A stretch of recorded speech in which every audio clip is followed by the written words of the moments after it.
Alors, bonjour à tous, heureux de vous retrouver, chers amis, sur YouTube, en ce mardi 13 janvier 2026, 9h06, heure du Québec. Merci à ceux qui sont abonnés, ceux qui ne sont pas faits là maintenant. Merci à ceux qui m'envoient des liens et des messages toujours pertinents, intelligents et très appréciés. Merci à ceux qui vont commenter. Dites-moi de vous regarder grâce à le petit pouce en l'air et partager la vidéo. Chers amis, on va plonger dans l'univers infernal de Cuba. Un autre régime sanguinaire, totalitaire, qui fait partie du complexe islamo-communiste, qui emmène large, puis qui emmenait large depuis 60 ans, 65 ans, et tout ce château de cartes est en train de s'effondrer grâce à la présidence 2.0 de Donald Trump.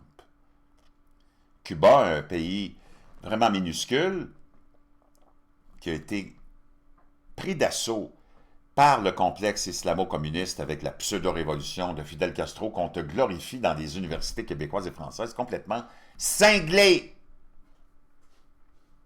est en train de vivre l'enfer parce que naturellement la misère s'est installée, l'effondrement, je te fais ça rapidement, de l'ex-empire de l'URSS qui finançait Cuba. Moi, je suis allé en 79, j'ai vu toute la progression, puis après ça, je suis allé dans plusieurs époques aussi différentes. Après ça, l'effondrement de Chavez, l'effondrement de Maduro et plein d'autres facteurs fait en sorte que Cuba maintenant est dans la mire de Donald Trump et dans la mire de Marco Rubio. Et de toute façon, moi je suis allé il y a 2 ans, c'était même pas encore au niveau de la misère que tu as aujourd'hui, mais c'était quand même très misérable. Et le peuple est écœuré. Mais comment te sortir de l'emprise d'un régime démoniaque dont le complexe militaro-industriel est inexistant, c'est des tiques de papier, mais ils sont assez puissants pour mater les populations et faire peur à la population. C'est comme ça que ces régimes-là se tiennent en place. En ce moment, personne t'en parle, parce que naturellement, l'industrie touristique ne voudrait pas que tu le saches, mais moi, je connais des gens qui s'en vont à Cuba, puis en ce moment, à Cuba, tu as plein, parce que naturellement, les conditions hygiéniques sont pas là, c'est la pauvreté, c'est la misère, les égouts sont dégueulasses, tout le système d'égouts est pourri. Les Cubains, moi, que j'ai rencontrés il y a 2 ans, me disaient, c'est hallucinant, on n'est même pas capable de prendre une goutte d'eau sans avoir de la diarrhée pendant des semaines. C'est complètement hallucinant.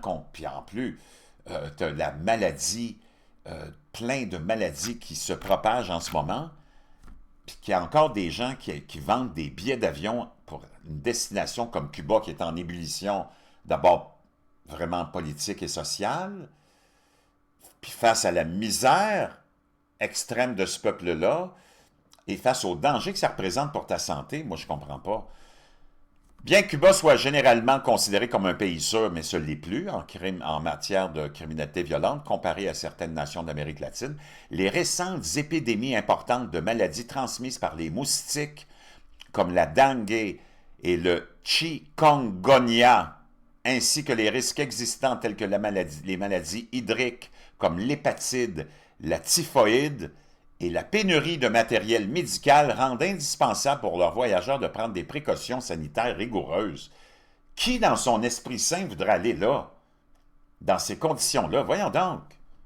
C'est complètement cinglé.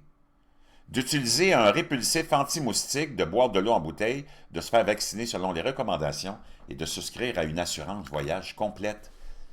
Des épidémies de dengue, de chikungunya et de virus Oropouche propagés par les moustiques sont en cours en ce moment, au moment où on se parle.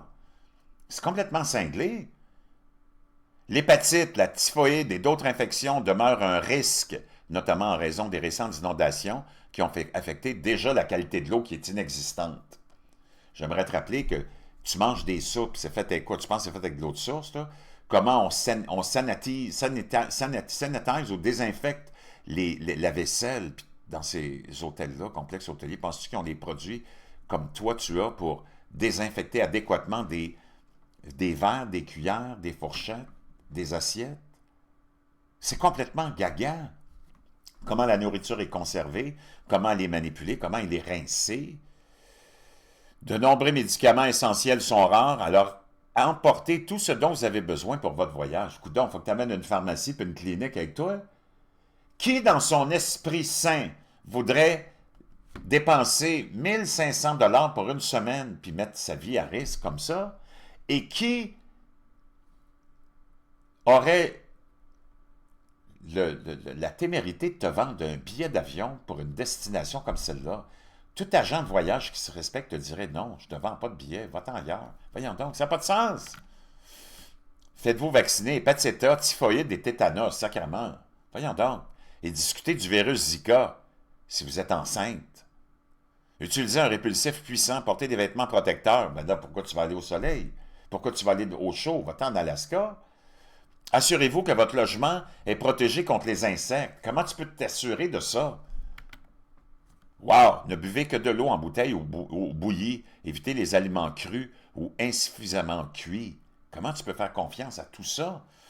Souscrivez à une assurance complète couvrant l'évacuation médicale. Même les lieux de villégiature ne sont pas à l'abri. Restez informés des consignes sanitaires locales.